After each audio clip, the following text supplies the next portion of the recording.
Now we're going to turn back to a little more local politics here. I did see my next guest come in here to go local into the Navigate Credit Union Broadcast Center. I do believe Brent Runyon with the Providence Preservation Society might be around the corner. Thank you for coming in today. Hey, Kate. I Thanks for having appreciate me. it. This is the studio. This is where the magic happens. It's been beautiful. Well, this is where we can bring things right to folks, and I know that you launched your advocacy campaign to save 21 Planet Street. Right. So let's talk a little bit how we got to this point. This is a property on the east side of Providence, historic property that has been on the endangered properties list for PPS. That's right. Well, it just entered the endangered properties list this year, actually, because it was purchased by a new owner in 2015, and in 2016 it took a real downward dive. So we decided at the end of the last year to list it on the endangered properties list, and there it is. And now we're watching it and starting to begin some advocacy around it to make sure that people can get involved in ensuring the future of the building. So talk with us a little bit. Owned by Walter Bronhardt, owns Correct. a number of properties around the city. Mm-hmm. Have you had a discussion with him about it, or has he not been that communicative? We've reached out to have a discussion with the owner, and we've not been invited to have a discussion. So we have not been able to directly communicate with him. And so where do things stand currently? He's got an application in for the demolition of this historic property, but there's some discussion, and then you've been bringing this to light, of how things played out since when the building was bought and where they are now. So where we are right now, the application is in. It is in the College Hill National Landmark Historic District. So the Providence Historic District Commission, a city board, will be hearing the application on Monday the 24th at 4:45 p.m. We hope people will come out. The first meeting is actually a hearing to determine if it's a contributing building to the historic district. We think that's pretty obvious, so we think that'll be a positive. Apparently, they will not consider the demolition issue until the following meeting in August. So we just learned this today. Oh, wow. So this You process... heard it here first. Heard it here first. The process is a little slower than we thought it was, but we are encouraging people to weigh in and say, of course this is a contributing building. How could it not be? Built in 1785. It's one of the older buildings on College Hill. So the fact of its age is not necessarily the most important thing, but it is a criteria. Can I tell you a little more? We would love to know more about this building. So it's really interesting. Everyone knows of the Gatsby Affair, which was actually, whether the Tea Partiers in Boston know it or not, launched the American Revolution. And of course we know that because we're in Rhode Island and we're proud of that history. Welcome Arnold was a merchant, a shipbuilder, and he lived in, although from Smithfield, he lived in Providence his entire adult life. He actually knew a lot of the people who were involved in the planning of the Gatsby Affair. The Sabin Tavern was just down the hill from where his home was built later after the Revolution. But the tavern was where a parking lot is now, just west of the home. And so he was involved, almost certainly, in helping plan the Gatsby Affair, and may have been involved in carrying it out, although there's no proof. That's something that is certainly speculated. He's not around to tell us. He's yes not or no. around. He's not around. There's a great website by the Gatsby Society. And so, this man was certainly associated with the dawning of America. So the fact that his house could be considered for demolition is just unfathomable to people, I think, in Rhode Island, people who really care about Rhode Island's history. And so that's one reason we really think the house should remain standing, should be returned to use as apartments, which it was up until 2015. And so do you think maybe the slowing of the process, is that bode well for the Preservation Society to have more time to make your case to the city? Or do you think it's the owner protracting the process, trying to sort of win the war of attrition? Well, it's interesting. Historic preservation moves at the speed of a glacier, which can be in our favor sometimes and sometimes not. So it's actually a combination. The owner has at least 3 attorneys working for him. We have none. But what we have is the community resolve to fight for what is the greater good for the city of Providence and the state of Rhode Island. So they did ask for a continuance from the June meeting, so now the process is starting officially in July. So yeah, that does play to our favor because we have so many other things we're trying to do and no attorneys working for us. that we're able to spend more time rallying the community sentiment and to get on shows like this. And can you recall a time when, another example of other attempted demolitions? I mean, you've been fighting for preservation in the city. Is there any maybe similar type of experience on what's going on, or is this just so unique? Well, it's a good question, Kate. So it is unique in one way, which is that we have very few demolitions on College Hill. College Hill's been a National Historic Landmark District, which is the highest level for any historic district, since 1977.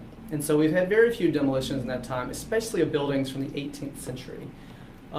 There have been other demolitions, such as the Fogarty building, which was a little bit different case, not quite as old. We lost one on Atwells Avenue, which was quite historic, but not in a historic district, so there were no protections for that. So this is really a unique case because I think in Providence we assume that everyone gets it. They get the fact that historic preservation is important, especially buildings that are from the 18th century.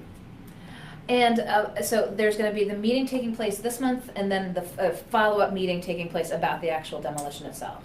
That's what we understand. So conceivably they could say the building is not contributing at this meeting, which will make it much easier to demolish. But we believe we will find it to be a contributing building, and then the owner will have to come back in August to prove that there's no other alternative to demolition.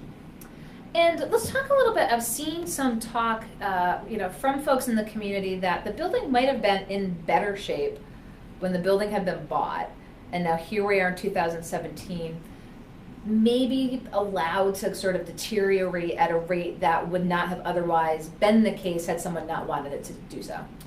Well, I can't speculate on the owner's intent, but what we do know is that it was they were advertising it as apartments in 2015. We have printouts from various apartment rental sites. In 2016, they began some interior demolitions after it was purchased. And then for at least 6 months, the windows had been removed and basically it was left to the elements. So we were constantly leaning on the city to get it boarded up, at least, to protect it from rain. The doors were open, so people were using the building at night. We have photographs that people snuck in and took and sent to us that showed an extreme level of interior demolition, including structural members, which we could easily see from the sidewalk that had been left in the backyard. So, the fact that the city inspector, when he issued the demolition, or when he issued a violation, said that the building appears to be sagging due to insufficient structural members left in the building, it's fairly clear that although it was intentional or not, structural members were removed, and that is causing the sagging that the owner and his representatives now say necessitates demolition. So whether it was intentional or not, I don't know, but it is right now a cause for concern. And what happens if you're successful? The owner still owns the building, has to figure out another use or to sell it. If you were successful in stopping the demolition, it's, I'm assuming, ultimately up to the owner then to decide what to do moving forward. There's really nothing that can, as far as I know, that can force the owner to do much. There is the International Property Maintenance Code, but it may allow buildings to continue to be mothballed, which means they have boarding over the windows and doors to keep the weather out, as long as the roof is in good shape.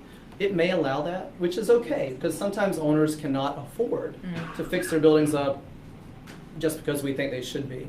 In this situation, the owner can afford to fix it, but I don't know that that means anything with regard to the laws in Providence. So it's a really good question. So we'll see moving forward, and as you mentioned, the owner's got lawyers, and Providence Preservation Society does not. But you said your plate is full. Talk to us a little bit what else you have going on with the PPS while you're here in the studio. Well, as I stand here, I can see the Superman building right outside the window. We're certainly working with the owner and their representatives to try to find a new use solution for that building and keeping it in the public eye, because it is a very important building for Rhode Island. We're also working on the Cranston Street Armory to help the state find a new user for that building. And we have many other things like the Broad Street Synagogue, the Bohm's Theater, both of which are on Broad Street. We're trying to expand protections for a neighborhood on the east side near College Hill, on the other side of College Hill. and a whole litany of You're things like, that I don't even know where to start or I have stop. a whole spreadsheet. But you had done the tours in the Superman building this past year. Yeah, we were doing tours. We talked about doing more tours this year, but I think there are things happening behind the scenes that I'm not privy to between the state and the owner, which Things might be moving. I feel like things are it's like a stop-start kind of situation. So I feel like there's some movement happening, which is better than no movement at all. And, a very popular response when you offered the tours. I mean, always sold out, did they not? And I say sell out, they Absolutely. were free. Absolutely. Well, it's interesting. Some of Rhode Island's biggest buildings are empty. So the Superman building, there's probably a waiting list of hundreds of people that would like to get in there for a tour. Those are just the people that signed up. On June 4th, they did tours of the Armory, and they did about 6 tours of 30 people each. And there's a waiting list, again, of hundreds of people who would like to get in and see that. I mean, these are the best buildings in the state architecturally. They're so hard to use. But I think the interest in them shows that the citizens of this state support the architecture and history that we have. It's really second to none in the country. That was going to be my next question by, again, having these oversold tours to see historic properties. Do you feel that? I mean, in terms of both people who participate in PPS, I mean, how's the advocacy effort been so far since you've let folks know this could happen to this property? What's the feedback you've gotten? Yeah, I mean, as someone who comes from Georgia, which is much younger in many ways, the architecture in Rhode Island is better than most of the country as far as age and architectural detailing and richness. But with regard to this specific property, which is not one of the highest architecturally of value buildings in the state, but the historical aspects value are incredible. This has been one of our most shared posts in the 6 years we've had a Facebook account. Wow. And also on Instagram and Twitter. So there's a huge amount of interest, and we don't know quite whether it's the association with the Gatsby affair, the fact that it's an 18th century building, and a lot of people who are supportive of saving this building are not involved with PPS. That's the great thing. It's gone even wider. They're not members, they're not donors, they're just people who really love Rhode Island history. And that's what is so important. You don't have to be involved with PPS to be an advocate for history and historical preservation. And so do you want folks to turn out at the next meeting, sort of in numbers, to show support? We have some instructions on our website, which is ppsri.org. The situation seems to be changing almost daily. So there will be public comment on the 24th, but it will primarily be around whether or not this is a contributing building. They won't be listening to whether or not it should be demolished.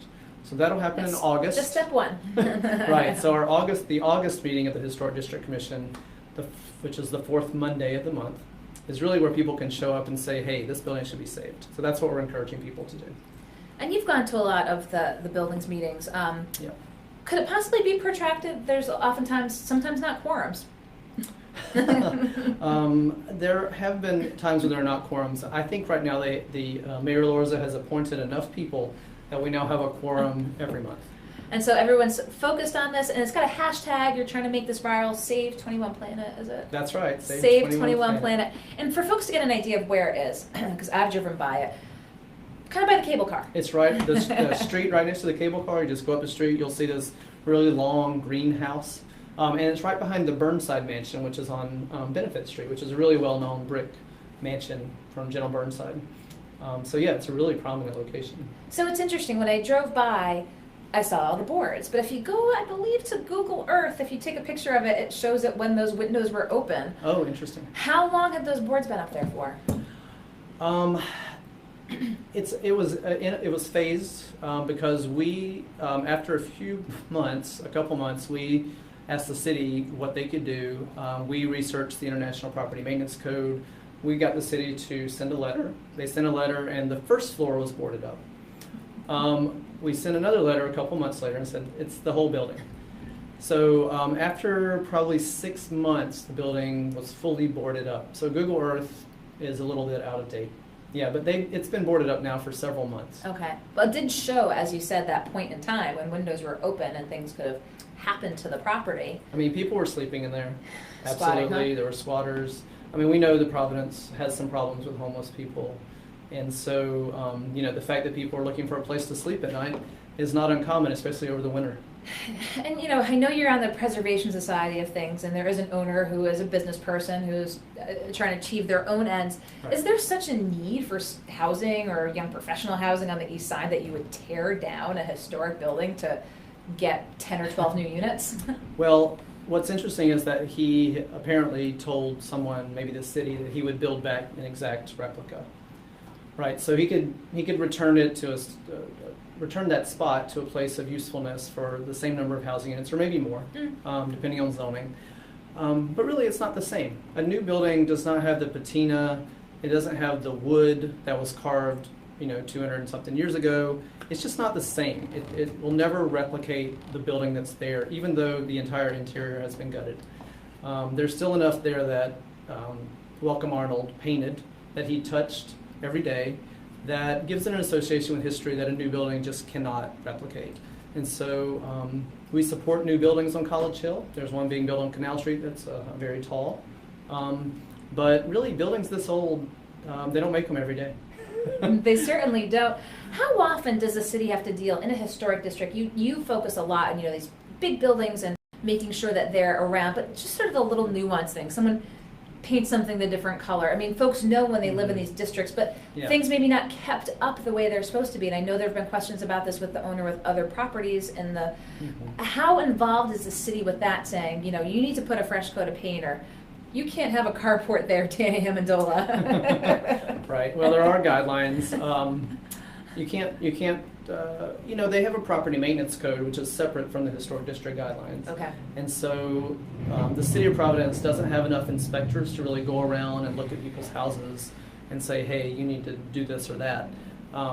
That really stems from neighbors saying, hey, my neighbor needs to do such and such because the condition of their house is dragging down my property values. Yes. And so that is common all across the city. Situation on Benefit Street is that a lot of neighbors have talked about, and a particular owner who owns at least 18 properties on Benefit Street. And so, we're waiting on the city to actually do something about that. When you drive down it and look at it casually, you don't see a lot of negative changes. But to the people who live here every day, they see that things have changed in the last few years. Yeah, it kind of looks like a Monet, maybe like it looks nice from far away, but it's a little bit more of a mess up close. Yeah, I say if you drive fast and squint, it looks amazing. So, a lot of this, again, is this grassroots pressure, both from this 21 Planet Street property, but just for all properties in general. Right. And you're just going to let folks know about information. We'll have it on the website when you're watching after the fact. But again, go to ppsri.org because it's, as Brent said, changing so rapidly. That's right. So I appreciate your coming in to tell folks. I know this was a big focus of what you're up to right now. Thank you. And after the fact, we'll have links on the site for you to check out and keep us posted. We'll continue to report on this. Brent Runyon, thank you for coming in today. Thanks for I having me, appreciate Katie. it. Okay. Thank you. Well, you hang out around the corner over there in the Navigant Credit Union Broadcast Center. Saving 21 Planet Street. This is a historic building that the new owner does want to tear down, says it's not just structurally sufficient anymore. But the Providence Preservation Society and supporters are involved with an advocacy campaign to make sure that their voice is heard, trying to save this property from demolition. Sounds like there's a couple of meetings coming up, and we'll continue to let you know what's going on at